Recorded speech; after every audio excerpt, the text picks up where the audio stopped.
In this video, I'm going to show you how to fix the issue where the snipping tool is not working on your Windows 11 computer. So the snipping tool is used for taking screenshots and recording your screen. And usually we just need to press the Windows key and the Shift and the letter S to start the process. However, if this isn't working for you, then there's a few things we can do to solve this. So first thing, you need to head over to your Start menu and just search for Task Manager, and then click on the Task Manager window like so. And in the search box, just search for snipping, and if you see this snipping tool here, you need to right click on it and select End Task. Once you've done that, you can close out of this window, head back over to the Start menu, search for Settings, and then click on the Settings window. From the left hand side, click on System, select Notifications, and you want to make sure notifications are turned on. Sometimes if you have notifications turned off, it can stop the snipping tool from appearing on your screen. You then want to scroll down to your list of applications here and locate the snipping tool,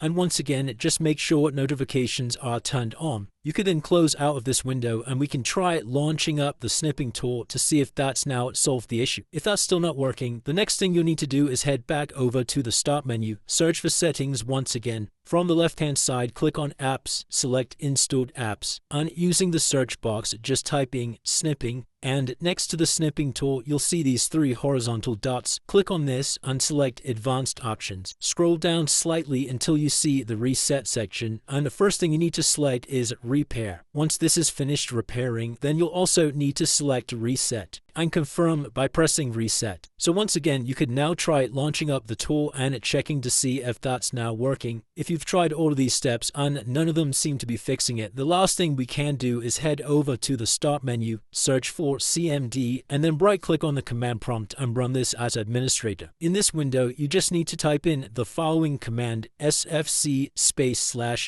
now, and hit enter. Now this command will perform a scan of all of your core Windows system files just to ensure that everything is working correctly. So you'll need to wait for this verification to get to 100%. And once that's finished, your snipping tool should now be working. And that's it guys. If you did find this video helpful, then let me know in the comments below and I'll see you in the next one.